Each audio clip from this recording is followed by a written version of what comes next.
afternoon, you're watching ABC News. This is ABC Midday and I am Peggy NyarkowaA BANNOR. Coming up in the next hour. With just over a month to the New Patriotic Party's presidential primary, former Vice President Dr. Mahamudu Bawumia is edging closer to an outright victory, according to the latest survey by Global Info Analytics. National Democratic Congress has promised to restore public trust, stabilize the economy, and enhance the efficiency of state institutions in its Christmas and New Year message. Still to come, Driver and Vehicle Licensing Authority has suspended the planned rollout of new vehicle license plates scheduled to begin in January 2026, citing unresolved legislative amendments and ongoing legal processes. In business, Public Utility Workers Union of TUC Ghana has voiced a strong opposition to government plans to appoint a transaction advisor to transition the Electricity Company of Ghana into private sector participation.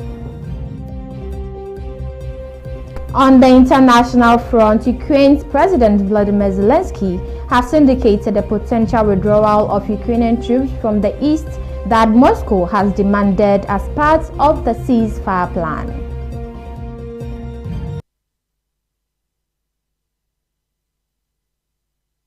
Stay with us, we have details of these and more coming up shortly.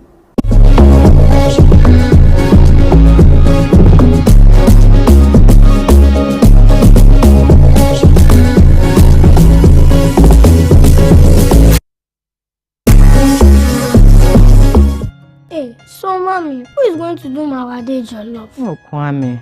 You know our secret, right? Yeah. Efia. Yes, me. I've got it. Now, add your Chino jollof mix. The perfect blend of tomatoes, pepper, and fine herbs and spices to ensure a consistent taste every time. And there you have it, your original Ghana jollof. Jollof soko. Jollof soko. Tasty nye.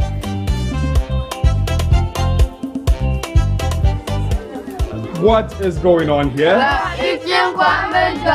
Enjoy jollof the Ghana way. Gino jollof is made with a perfect blend of tomatoes, pepper, and fine herbs and spices to ensure a consistent taste every time. This advert is FDA approved.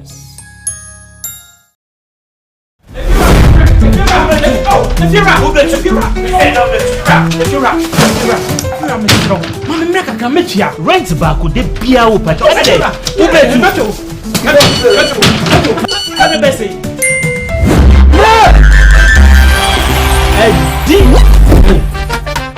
Come on, come see you. With this guy. My friend, see before. It's the Telecel Too Much Money promo. Win cash daily, weekly, and a grand prize of 1.2 million Ghana cedis. Just reload or buy a bundle with Telecel Cash to earn points and stand a chance to win big. Dial *500# or visit the Telecel Play app to opt in and start winning in the Telecel Too Much Money promo. Terms and conditions apply. This promo is regulated by the NLA on the Caritas Lottery platform. Amacho, sister man ko. When is campaign? Sister man ko. If you're a baby, many schedule no. If you know, meto echiaka. Inti enne, wono ba no mpe baby amobeda. Oh, no abeka. You did too much money. No matter. Telecel, connecting energies.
watching ABC Midday News here on ABC News Ghana Television. We're streaming live on Facebook at ABC News GH_. Now to our stories. With just over a month to the New Patriotic Party's presidential primary, former Vice President Dr. Mahamudu Bawumia is edging closer to an outright victory, according to the latest survey by Global Info Analytics. 5 candidates, including Dr. Bawumia, are contesting the NPP's January 31 primary. As campaigns enter the decisive final stretch, Global Info Analytics December poll shows that Dr. Bawumia, who has led the firm's monthly survey from the outset, continues to hold a commanding lead and is closing in on the crucial 50% threshold. In the likely voters model, Dr. Bawumia leads with 45% support, followed by Kennedy Japan at 31%. Brian Echampon chose with 3%, while Dr. Osei Educhum and Kwabena Ejapon each recorded near zero support. The poll also indicates that a significant portion of delegates remains undecided. About 20% of respondents either had not made up their minds or declined to disclose their preferred candidates, leaving room for late shifts in voter sentiment. Based on the current figures, Dr. Bawumia would need to secure at least 6% of the undecided votes to clinch victory on January 31. By contrast, Mr. Japan faces a steeper challenge, requiring almost all of the undecided and undisclosed votes, nearly 19%, to overturn the gap. In a separate committed voters model, Global Info Analytics reports an even stronger showing for Bawumia, who leads with 56%. Kennedy Japan follows with 39%, while Brian Echampon records 4%. Kwabena Japan and Dr. Osei Educhum again register negligible support.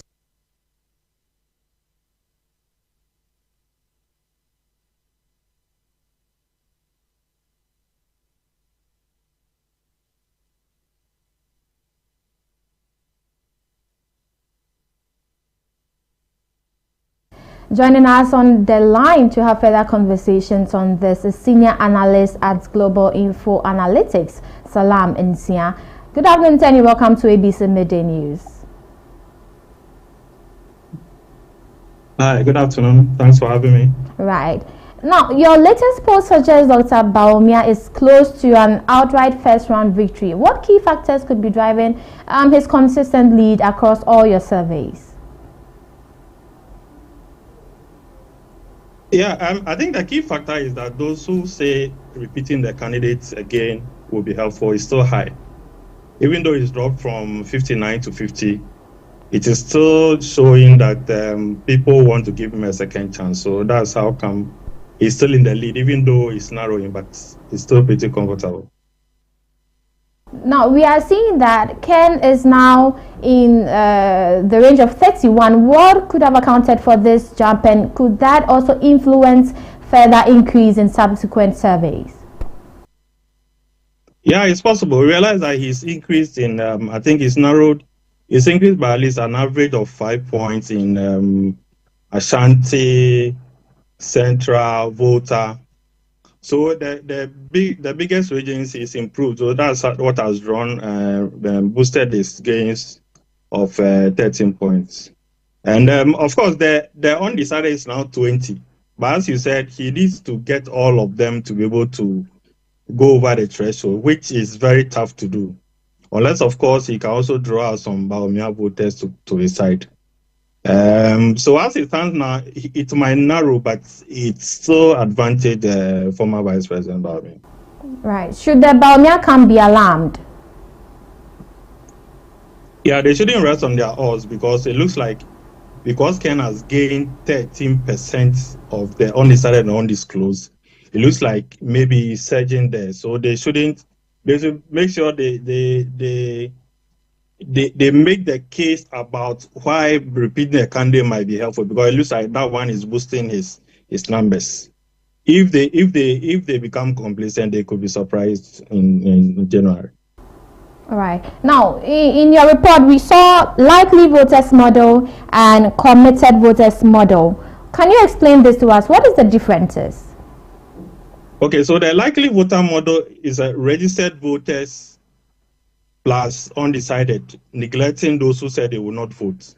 Committed voters are those who said they will vote, neglecting undecided. So the committed voters are without undecided. So that's like, maybe that's like basically probably the floor, the ceiling for each of the candidates. Now, about 20 delegates have still 20%, have still not decided. Looking at historical trends, how important is their final decision? How can their decision shift the final results of the upcoming election? Oh, yeah, as it is now, they are 20%, so it's significant. As well as it will be more significant for Ken because he will need to rack up virtually all those numbers to get a 50% plus one. But for the former vice president, he might just need about 5% more or like 6% to just go over the threshold. But if you look at the fact that 50% say repeating the candidate again will be helpful, plus the fact that it is highly improbable that Ken will get all the 20% votes. It's likely the former vice president will be hovering around 52-54%. All right. Thank you for your time this afternoon, sir. Thanks for having me. That was senior analyst at Global Info Analytics, Salam Intia. Now, moving on, the National Democratic Congress has used its Christmas and New Year message to reflect on its first year in office, emphasizing initiatives aimed at restoring public trust, stabilizing the economy, and enhancing the efficiency of state institutions. In a statement released by the party's National Secretariat on Wednesday, December 24, 2025, and signed by General Secretary Fiavi Kwete, the NDC acknowledged the mandate entrusted to it by Ghanaians and reaffirmed its commitment to delivering on its governance objectives. The statement noted that 2025 was a year of decisive policy actions designed to address economic challenges and lay a foundation for long-term growth, while also prioritizing social protection and accountability. Looking ahead, the NDC highlighted key priorities for 2026, including economic recovery, youth employment, stronger public institutions, and better living standards. The party assured the public that it will continue to pursue results-oriented governance, responsive leadership, and disciplined management of national resources while managing public expectations as the country moves to the new year. The statement concluded that the government would sustain efforts to stabilize the economy, implement impactful policies, and maintain a focus on improving livelihoods, signaling a continued commitment to accountable and people-centered governance.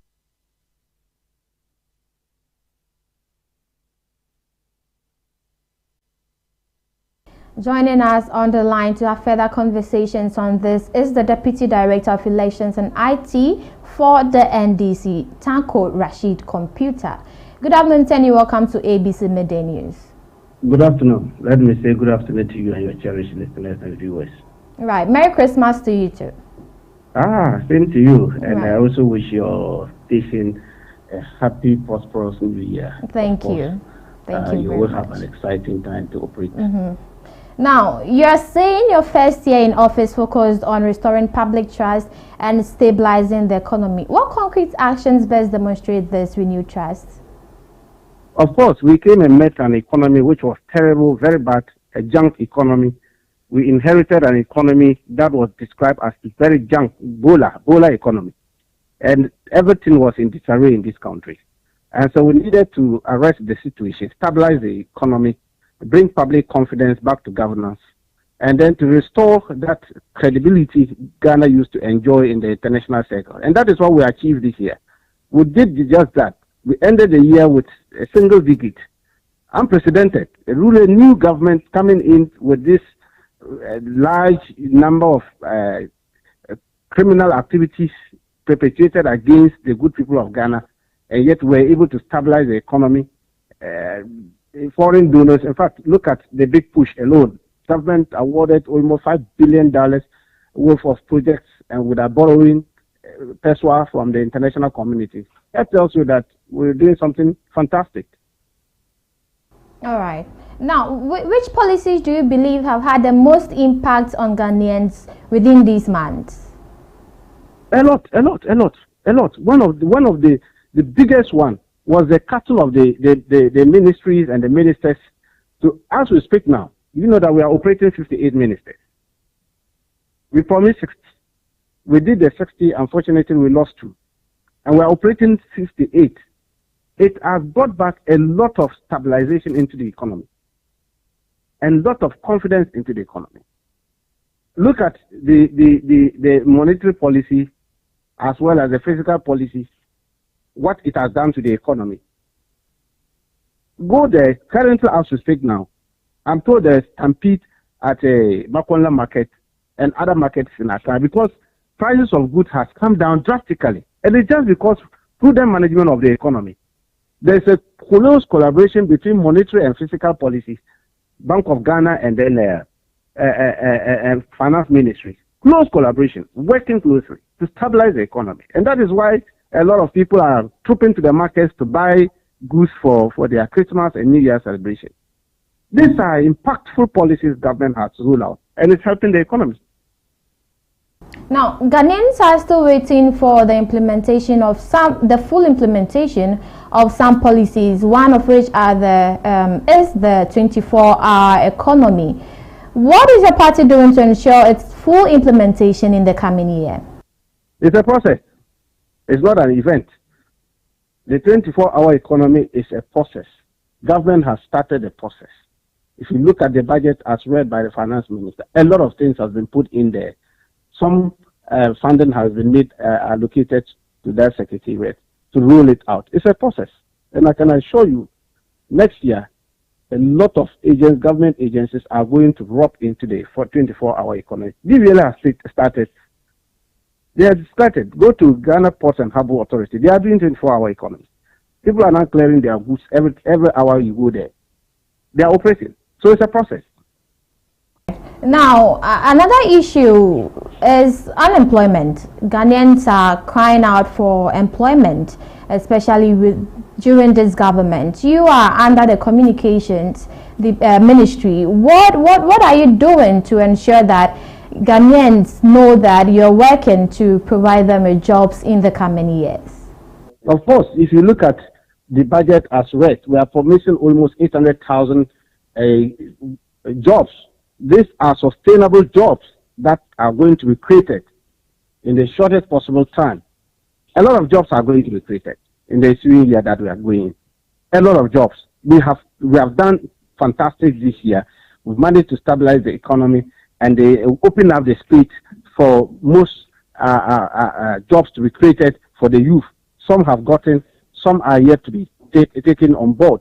I can assure you, next year, 2026, a lot of the youth are going to be employed. A lot of job opportunities are going to roll out because there's now space in the economy. We've managed to create the space for them to get employment. Now, Mr. Tanko, the University of Gifford, which is also under which has the 1 million coders program under it.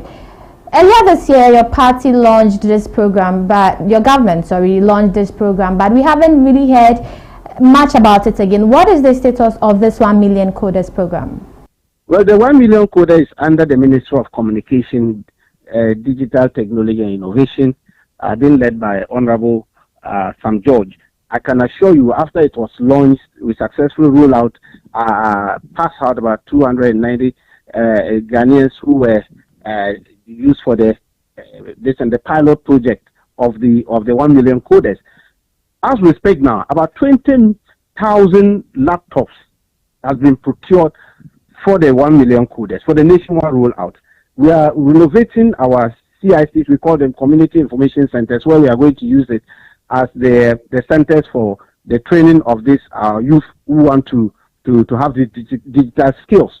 We are also putting up some new regional innovation centers, we call them RICs, in the regions that don't have them. don't forget, we inherited this community information, which were run down, completely run down across the country. We have about 280 of them completely run down. And so we need to put them in place before we can now roll out completely. These are some of the things we are doing. So we can assure Ghanaians in the first quarter of next year, we are going to roll out nationwide. By that time, these CICs and RICs would have been in good shape. As we speak now, contractors are on site. They are renovating them. They are putting them in good shape. And so that these laptops, they have arrived. 20,000 of them, they have arrived. They are in the country. And they are going to, these are customer high-speed performing laptops that are going to be used for this training. So a lot of has been done under the 1 million coders program. Now, the site for the registration to join this 1 million coders program is down. What is the ministry, or sorry, is the government doing something else to ensure the smooth enrollment? How are you going to assure Ghanaians that they can still partake in this program? Oh yeah. They can partake. Very soon it will be active. You know, the pressure and traffic on it was too much. The enthusiasm was so high. A lot of people wanted to join it. So almost 100,000 plus initially when we just did the rollout. And so that tells you that people were so much interested in the program. And then now that we have finalized the process, Kofi Annan ICT Center is chiefly leading the charge in terms of the implementation of the 1 million coders. And so a lot of preparation has been put in place on that one. It was just the infrastructure, which was the difficulties of which we are finally getting there.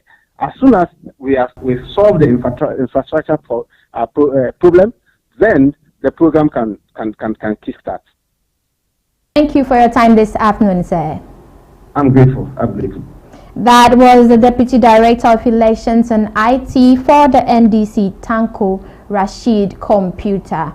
Now, the Member of Parliament for Ebra Asebu Kwamankese and the Minister for Communication in the Presidency, Felix Kwachi Ofosu, has cut sword for the reconstruction of the Ebra-Dunkwa Road, assuring residents that his campaign promises will translate into tangible development. He urged constituents to remain confident in his leadership, describing the project as the beginning of a broader transforming agenda for the area. There is more in this package.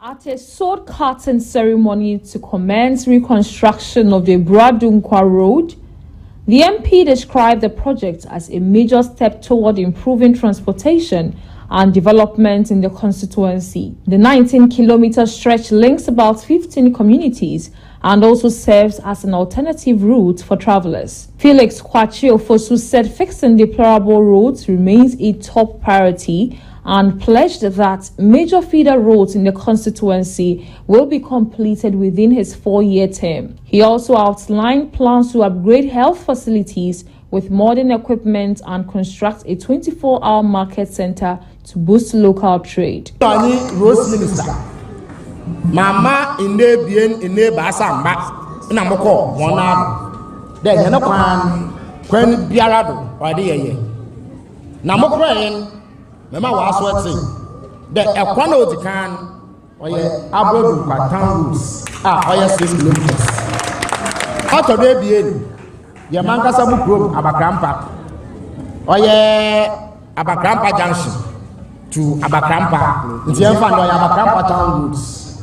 And also, you bear 5 kilometers.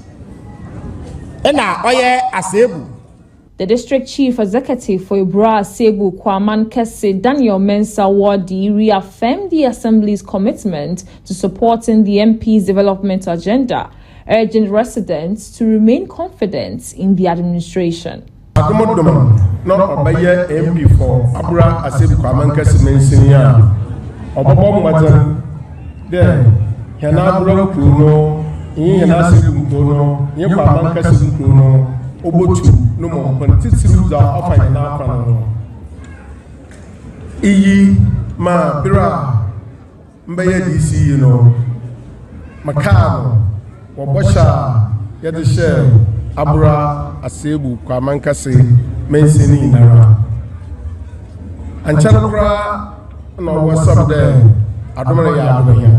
Meanwhile, the paramount chief of the Ebra traditional area, Emintin Minim Otu, the 11th, appealed to the government to address all remaining poor roads in the district and encouraged the NP to fully deliver on promises made to the people.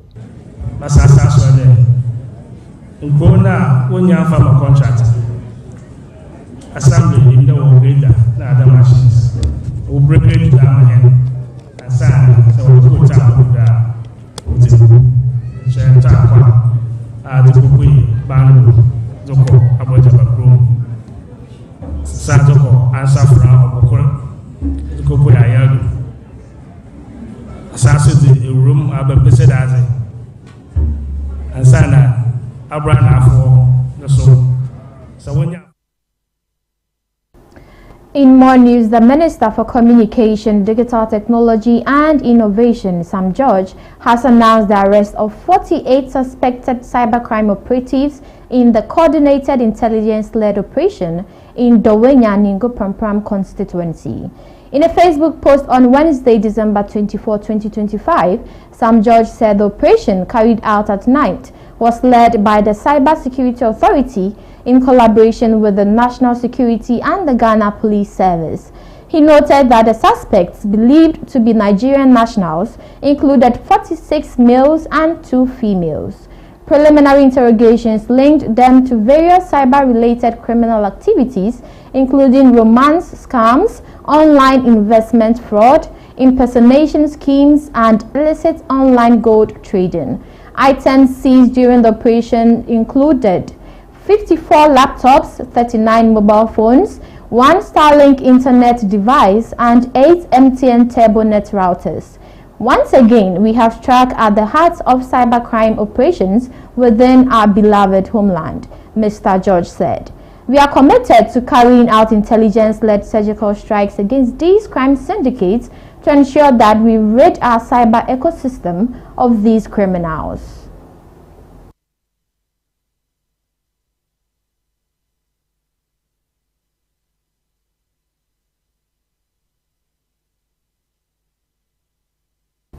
Away from that, the Vehicle Enforcement Association of Ghana has filed an injunction at the Accra High Court to stop the Driver and Vehicle Licensing Authority from rolling out new or digital vehicle number plates from January 2026. The suit, filed by Bemenco Embossment Limited and 26 other licensed embossers, seek to restrain the DVLA from introducing a new system or any alternative arrangements outside the existing framework until the court determines the case. VMAG argues that the DVLA unlawfully awarded both the manufacture and embossment of number plates to a single entity, departed from established practice, and failed to follow procurement laws. The association is also seeking orders for the DVLA to continue engaging licensed embossers in 2026 and beyond, and claims the authority still owes some members arrears. The plaintiffs say the DVLA's refusal to allocate blank registration plates for 2026 has disrupted production, created uncertainty, and breached long-standing contractual arrangements, while raising concerns about transparency, potential job losses, and possible public inconvenience if vehicle registration is disrupted.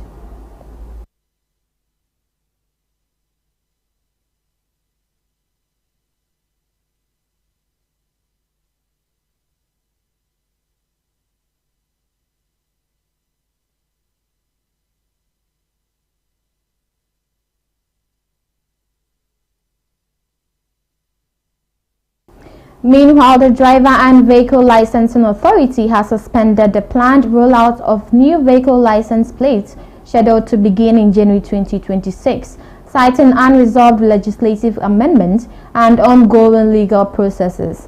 In a press release dated December 24, 2025, the DVLA explained that the introduction of the new license plates embedded with radio frequency identification technology was intended to enhance vehicle traceability and improve road safety. According to the authority, the rollout required amendments to 2 key legal instruments: the Road Traffic Act 2004, Act 683, and the Road Traffic Regulation 2012 LI 2180, which stipulates the specifications for license plates in Ghana. While Parliament successfully amended the provisions under Act 683, the DVLA stated that the necessary amendments to LI 2180 were not completed before Parliament went on recess on Friday, December 19, 2025. As a result of the fact that the LI 2180 amendment have not gone through, the DVLA announces to the general public the suspension of the impending rollout of the new license plates slated for January 2, 2026, the statement said. The suspension follows an injunction filed by the Vehicle Enforcement Association of Ghana, seeking to restrain the DVLA from proceeding with the introduction of a new license plate system.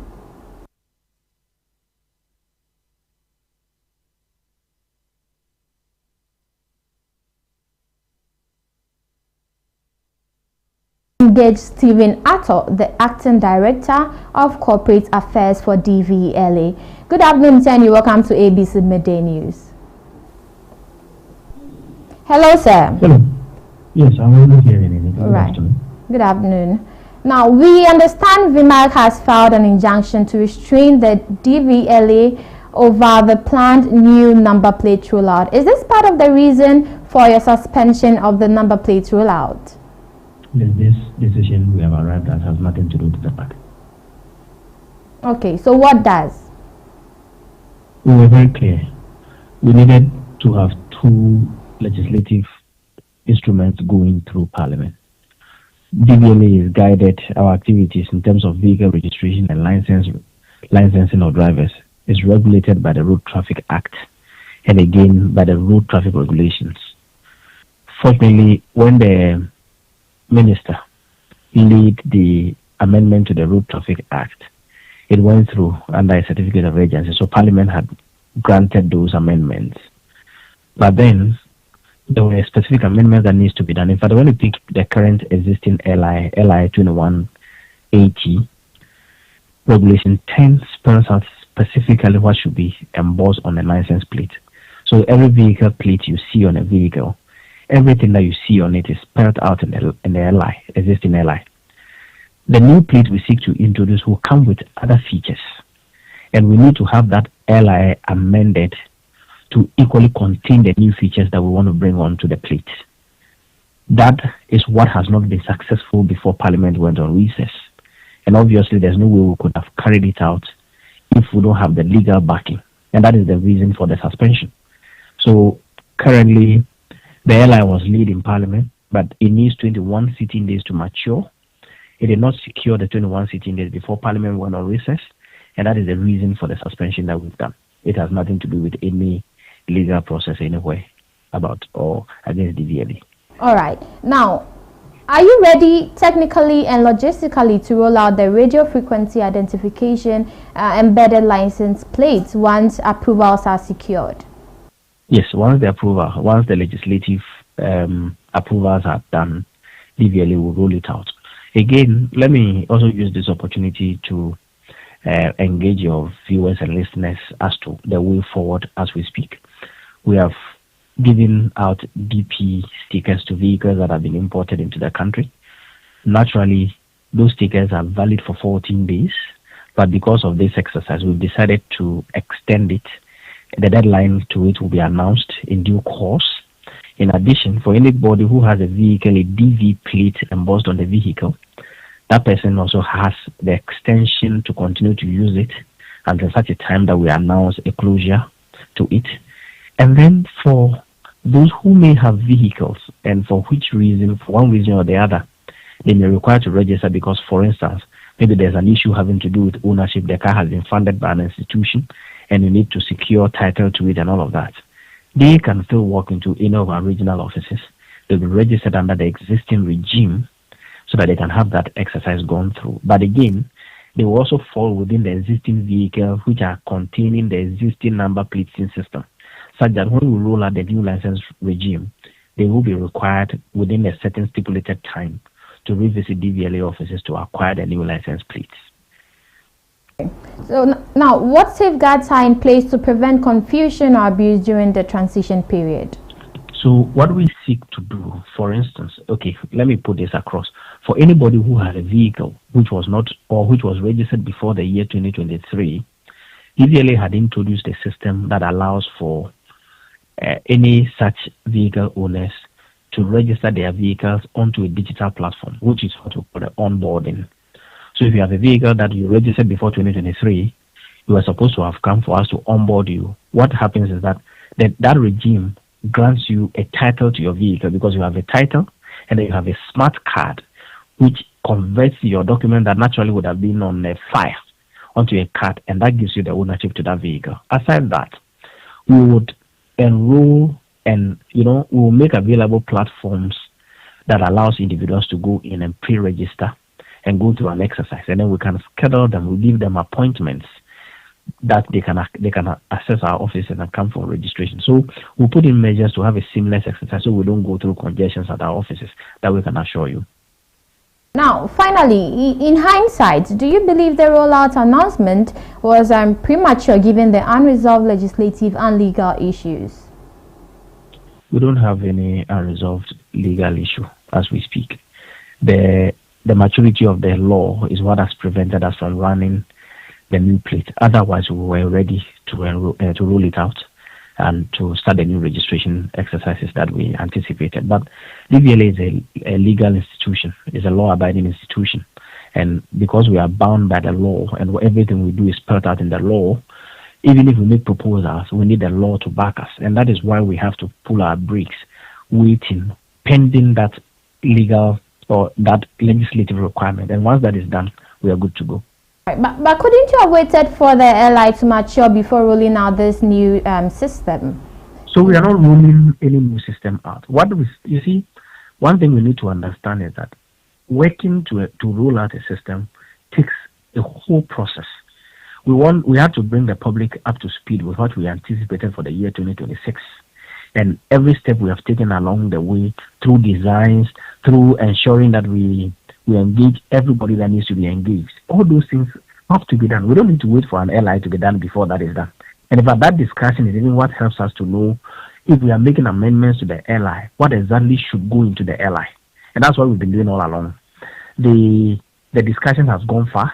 We've carried it through. We've even gone across the country and did stakeholder engagement throughout. But whilst we're doing it, we're mindful also that we need a legal backing.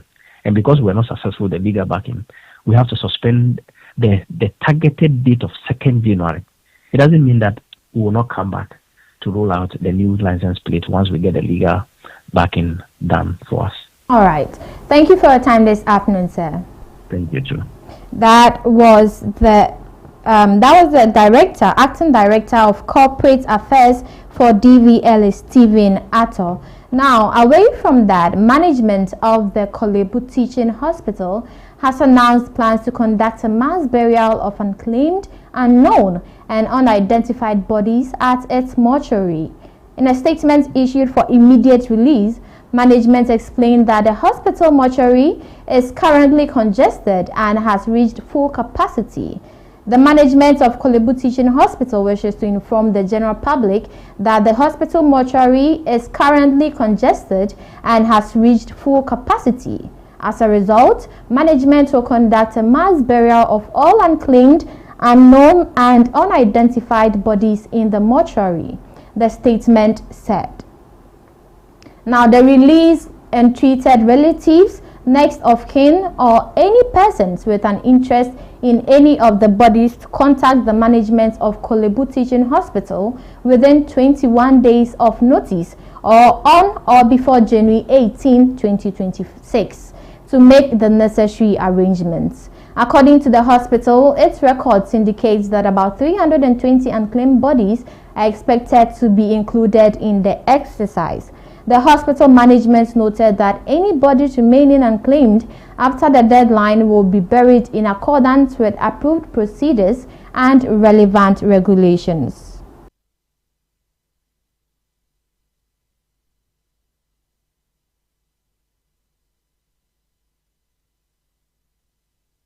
So watching ABC Midday News. We'll take a short break here. We'll bring you business news after.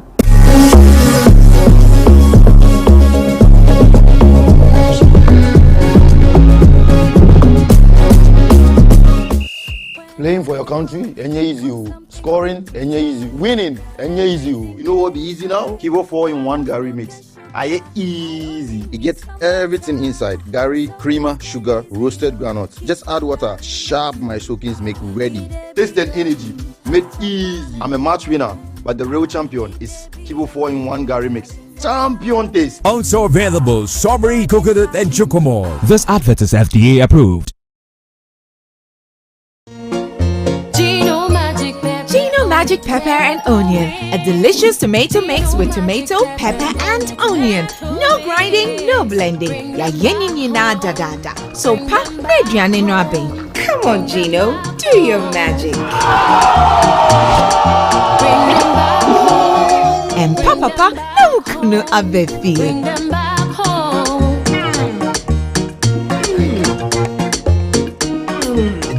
Tasty magic.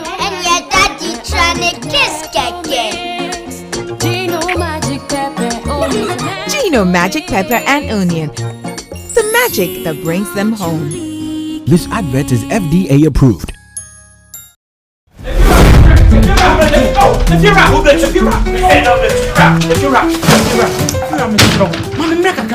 Rent back with the beer open.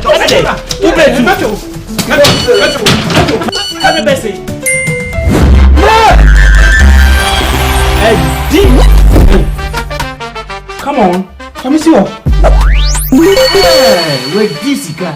My friend, see before. It's the Telecel Too Much Money promo. Win cash daily, weekly, and a grand prize of 1.2 million Ghana cedis. Just reload or buy a bundle with Telecel Cash to earn points and stand a chance to win big. Dial *500# or visit the Telecel Play app to obtain and start winning in the Telecel Too Much Money promo. Terms and conditions apply. This promo is regulated by the NLA on the Caritas Lottery platform. When is campaign? If you're a baby, many schedule no. If you know, meto chiaka. Inti ene, uno banu mumpe baby amubeda. Oh, no abeka. You did too much money. No matter. Telecel, connecting energies.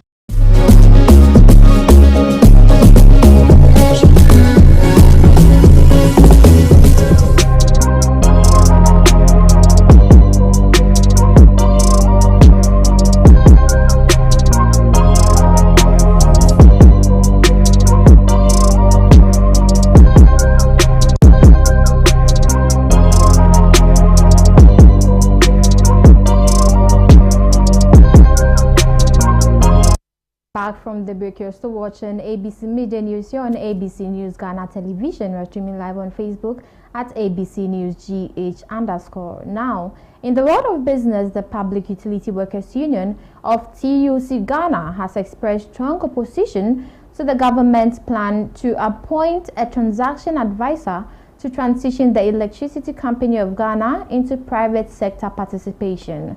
In a statement released Tuesday, December 23, the Public Utility Workers Union said the announcement, which came shortly before Christmas, was surprising, given the ongoing turnaround program being implemented jointly by the ECG management and workers under Public Utility Workers Union's guidance. The program, agreed with the Ministry of Energy, focuses on reviving ECG through internal reforms rather than privatization. The union highlighted that over the past 5 months, ECG workers have made significant strides under the turnaround program, including improved revenue collection, reduced system losses, and stabilized power supply. These achievements have reportedly been acknowledged by government officials, including Finance Minister Dr. Kasiel Atuforsen, Majority Leader Honorable Mahama Ayariga, and Energy Minister Honorable John Abdullahi Jinapo.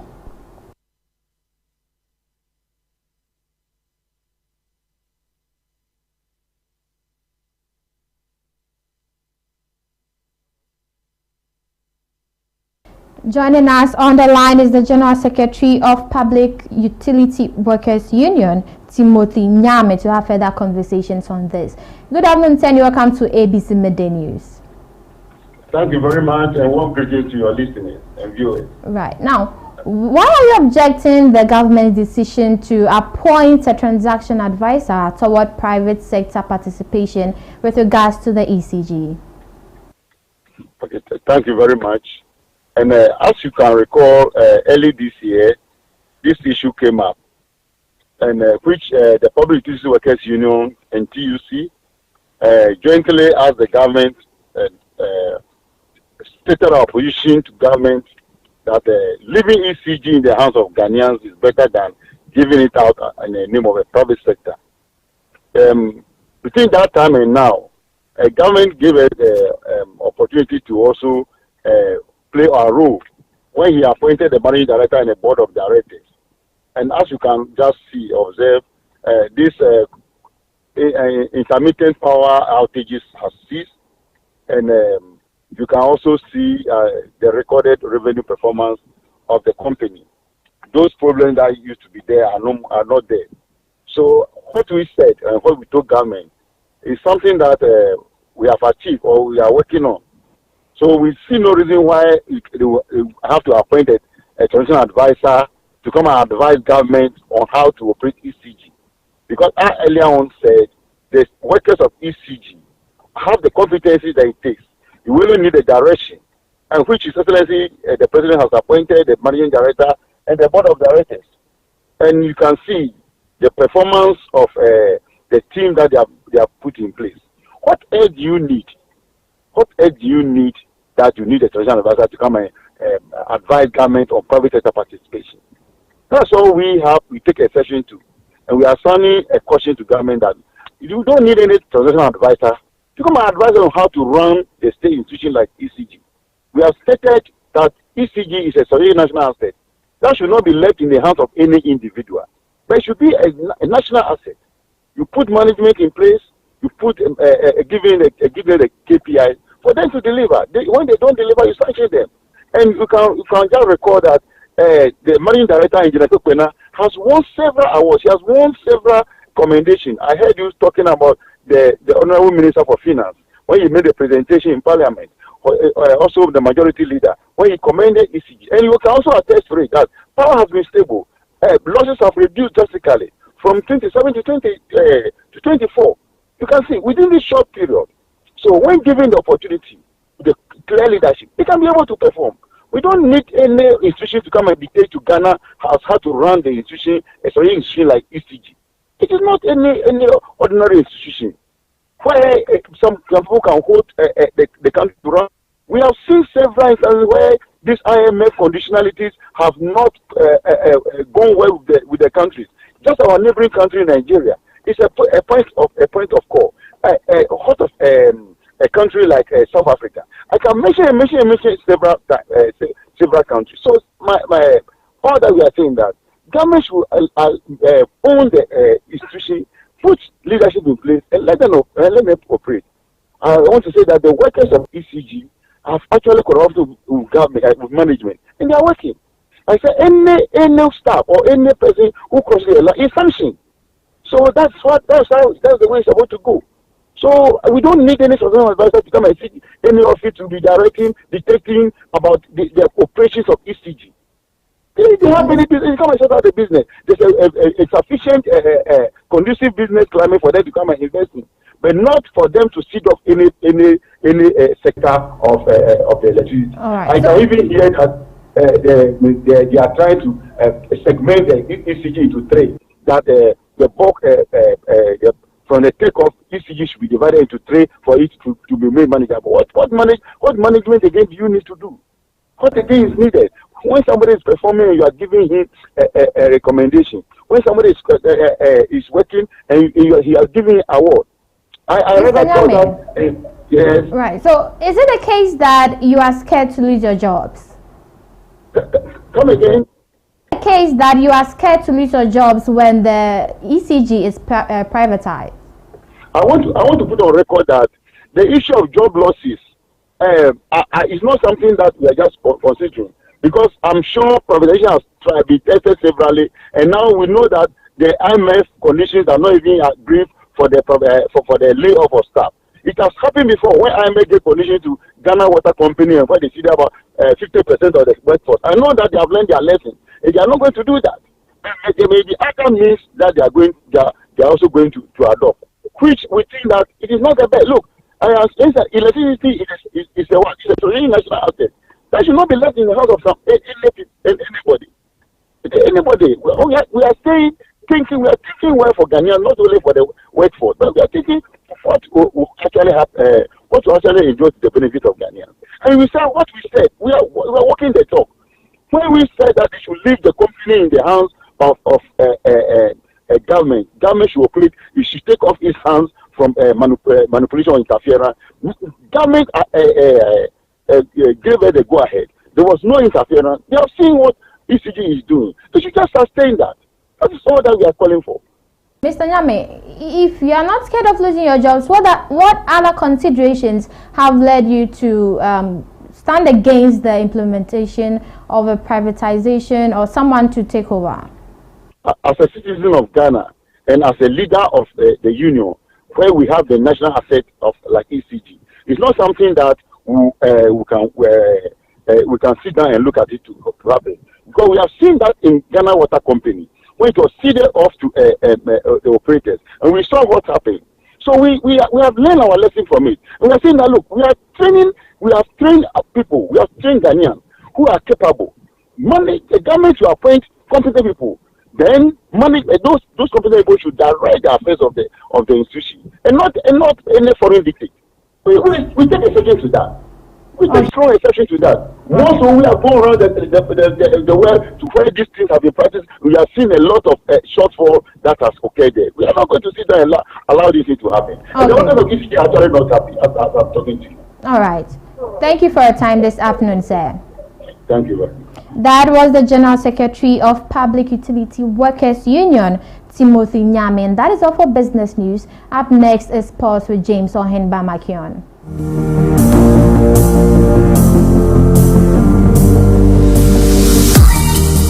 Introducing Betway's Bet Influencer, a groundbreaking feature where you can make money by just sharing codes. He just needs to share his codes and make money. The more his codes are used, the more money he makes. Oh yes, so what are you waiting for? Anyone can be a bet influencer. Share your codes and make money. Bet Influencer, another world first from Betway. This advert has been approved by the Gaming Commission of Ghana. Betway, get way more. Playing for your country, easy. Scoring, easy. Winning, easy. You know what be easy now? Kivo 4-in-1 Gary mix. Easy. It gets everything inside. Gary, creamer, sugar, roasted groundnuts. Just add water. Sharp my soakings make ready. Taste and energy. Made easy. I'm a match winner, but the real champion is Kivo 4-in-1 Gary mix. Champion taste. Also available strawberry, coconut, and chocomore. This advert is FDA approved.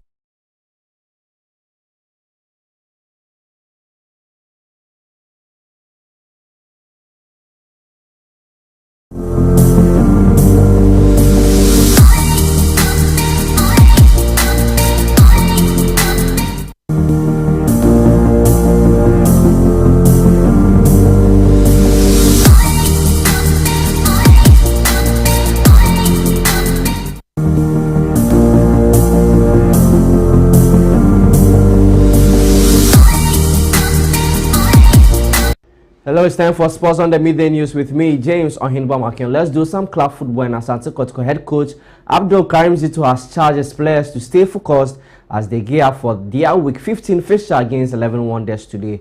Speaking in his pre-match interview, the experienced tactician described the upcoming midweek fixture as a tricky one. Although 11 Wonders are struggling to compete in the league, Karim Zito insists that his players must not underrate the opponent. It's very tricky. Because, as I said, league in able, we don't have to underrate anybody. Football, our character, you can't read it. So you have to go with one mind and stay focused, and then to achieve your objective. And weekday na no ya jada amankola no anya wo nkra and I say about match with those who are coming from injury plus the younger ones we are training to join the Now from the Ghana Premier League, let's shift our attention to the African Cup of Nations. And Sudan head coach James Akwesi said they will try to put some smiles on the faces of all Sudanese ahead of the AFCON opening match against Algeria today. Sudan is facing a war that erupted in April 2023. Sudan will also face Burkina Faso and Guinea, Equatorial Guinea in Group F. Great tournament. I'm happy that Sudan is part of such a big tournament, in a sense that we all know there's war in Sudan, and I believe that this tournament will put some smiles in the faces of all Sudanese. So we are here to make sure we give our best to entertain anybody who comes to the stage. To be frank, sometimes you will be in camp and you will hear of a family member is gone, and it destroys the atmosphere in camp. There are so many petty instances that happens, during this period. But we've all been very patient, and it's a difficult situation. Now from Sudan, let's head to Gabon, and Gabon head coach Thierry Mujuma has not ruled out Pierre-Emerick Aubameyang's participation in their upcoming Group F AFCON opening match against Cameroon this evening.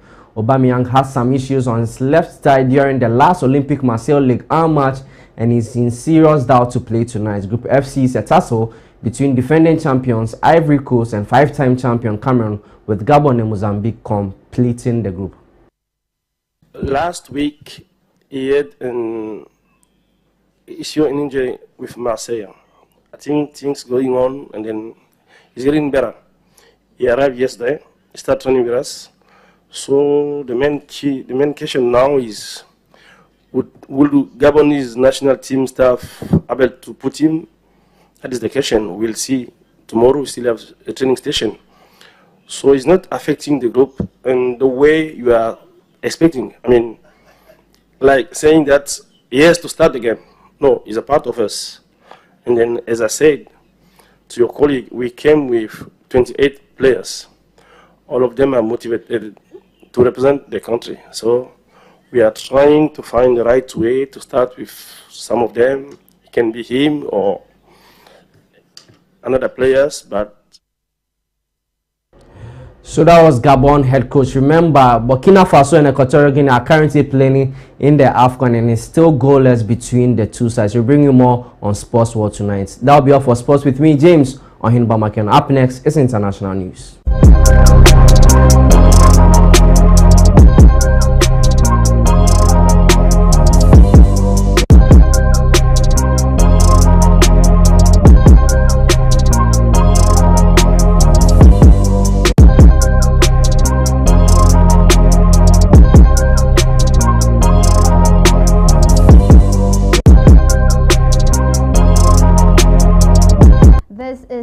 ABC Midday News. And on the international front, Ukraine's President Vladimir Zelensky has given details of an updated peace plan that offers Russia the potential withdrawal of Ukrainian troops from the east that Moscow has demanded.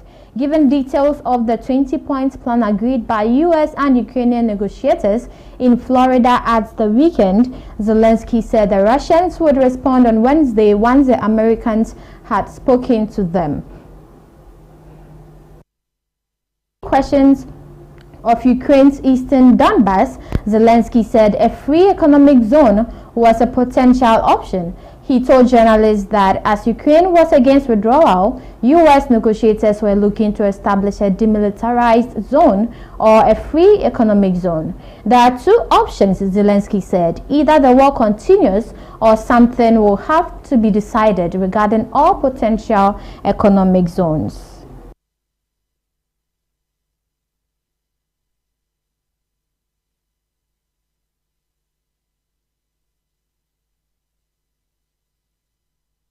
That's all for international news. Up next is entertainment news.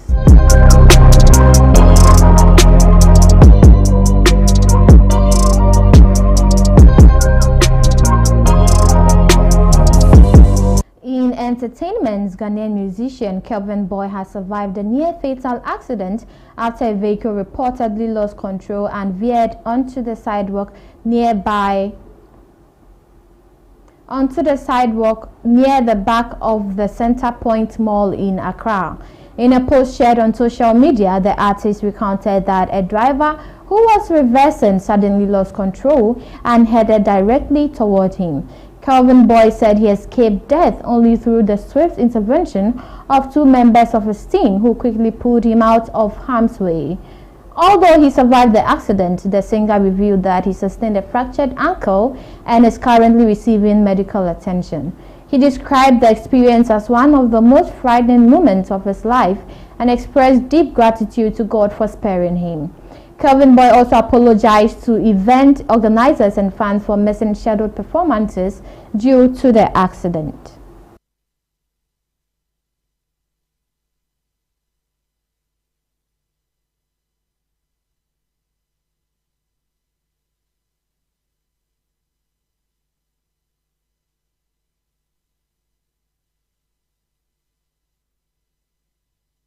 In more entertainment news, the Narcotics Control Commission has announced plans to intensify surveillance and enforcement operations at nightclubs, pubs, entertainment venues, and public events across the country during the festive season. The move is aimed at reducing drug-related activities that often increase during periods of heightened social gatherings and celebrations. According to NACOC, the intensified operations form part of its broader strategy to curb drug abuse, trafficking, and the distribution of illicit substances. In a statement issued on Monday and signed by Francis Opoku Amwa, Acting Director of Public Affairs and International Relations, the Commission highlighted the increased risk of substance abuse during festivities and reiterated its commitment to safeguarding public health, safety, and security.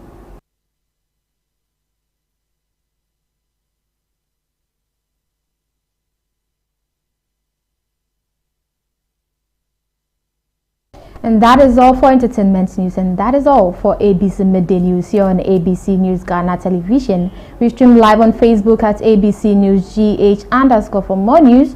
Log on to our website at www.abcnewsgh.com. I am Peggy NyarkowaA Bannoor. Merry Christmas.